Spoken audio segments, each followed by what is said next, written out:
Breaking news this noon, 2 men are being treated for injuries after a car crashed into a tree near Fargo South High School. Good afternoon and thanks for joining us. I'm Christine Stanwood. Witnesses say this car was seen taking a wide turn on 17th Avenue and swerving before crashing around 10 this morning. And as you can see, the car also hit a sign. Those who saw the accident tell Valley News Live they are thankful the car didn't hit anyone, adding that they don't believe the 2 men in the car are high school students. I ran up there to see because it was just me and my 2 neighbors, and I could tell that the one wasn't moving at all. So I just want to make sure he was breathing, and everything. But I couldn't get him to respond to me. I mean, he was breathing, he had a pulse, respiration, and everything, but I couldn't get him to respond to any of my commands. Police are investigating to see if drugs or alcohol were a factor in that crash. New information this noon on a deadly construction zone crash in North Dakota. Police say a 3rd person now has died. The North Dakota Highway Patrol says the driver of a car that was rear-ended while stopped and talking to a flagger near Crosby Tuesday morning died yesterday at the Minot Hospital. Troopers have identified him as 31-year-old Leslie Gunderson of Noonan, North Dakota.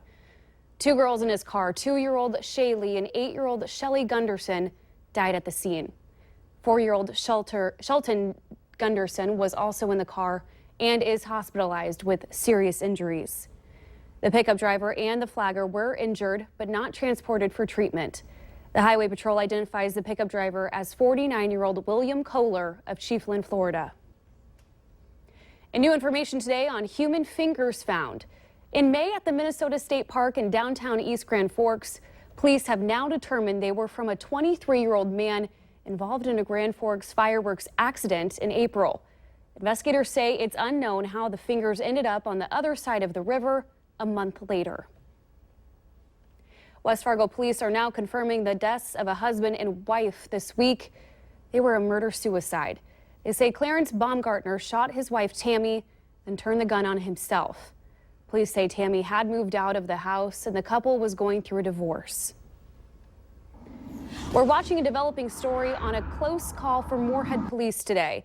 They're sorting through details of an incident involving a gun that prompted a large police presence early this morning. It started just before 3 a.m. in the 1900 block of 18th Avenue South. While checking out a fire alarm in Moorhead, officers got a call about a man in a nearby hallway with a gun. Gentleman had a weapon, and he listened to what we told him, which is what we want everybody to do. He put it down. He was safely detained. There were no shots that were fired by officers. Nobody was hurt. Nobody was injured, and that's the way we like it to come out. The man told police he was defending himself from someone trying to break into his apartment and had fired a warning shot before officers arrived, but no one was hit. The man accused of trying to break into the apartment was taken in for questioning, but police tell Valley News Live no one has been arrested. It looks like a ballot emergency in Minnesota has been fixed. As of last night, the Minnesota Republican Party had not filed the paperwork to put Donald Trump and Mike Pence on the state ballot. There was some concern that Trump's name wouldn't be on the November ballot. Politico.com is reporting now that the proper paperwork was received late this morning. It's a cooler than usual August day, so what does our current temperatures look like right now? Let's get right over to meteorologist Robert Hahn. Robert? Yeah, certainly a touch of fall, some fall-esque temperatures out there, and the breeze making it feel even cooler than that. Right now, temperatures a mix of some 50s and some 60s, and with lots of clouds around, don't look for much of a warm-up as we head through much of the rest of the afternoon. 64 right now here in Fargo, 59 in Valley City, Jamestown, and Thief River Falls, 57 into the Roseau area. Winds, they are gusty out there, and will remain on the gusty side as we head through the day today, gusting upwards of 30 miles per hour at times out of the west and the northwest. We do have some clouds, and they continue to slide off towards the south. Underneath those clouds, we have seen a few showers and sprinkles. Could see a few raindrops here in the Fargo-Moorhead area over the next few minutes, and there will be a risk for a few isolated showers across the region as we head through the afternoon. Going to show you the first 2 days of that 7-day forecast today, that chance for some isolated showers and creeping up into the low 70s. Tomorrow, a bit warmer. And if you do like warm weather, we've got some good news on that 7-day forecast, and we'll detail that coming up in just a few minutes. All right. Thanks, Robert. Also developing today, it may take a few weeks for a federal judge to rule on a temporary injunction to halt construction of a pipeline out near Cannonball, North Dakota. Thousands rallied outside of the hearing in Washington, D.C. yesterday. The judge was expected to rule yesterday, but now says it may take until September 9th or later to make a decision. Protesters say an oil pipeline under the Missouri River could threaten water supplies if it leaks or breaks. The death toll from that massive earthquake in Italy has skyrocketed in the last 24 hours. At least 241 people died, most in the towns of two popular tourist destinations.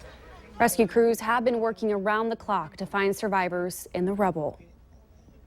And at least 16 people have been confirmed dead after an hours-long militant attack on American University of Afghanistan in Kabul. The attack ended early this morning when police killed the two gunmen. Afghan authorities say the dead include 9 students and 1 professor. 53 people have also been reported injured. In today's Healthier Me, the company that makes the severe allergy treatment drug EpiPen says it's going to lower pricing of the drug. The move comes after users and lawmakers complained about the price of the potentially life-saving drug jumped nearly 500% since 2009.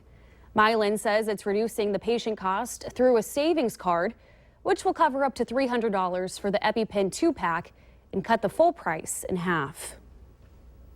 4 North Dakota teachers are being recognized nationally for their work in the classroom, and 3 are from right here in the Valley.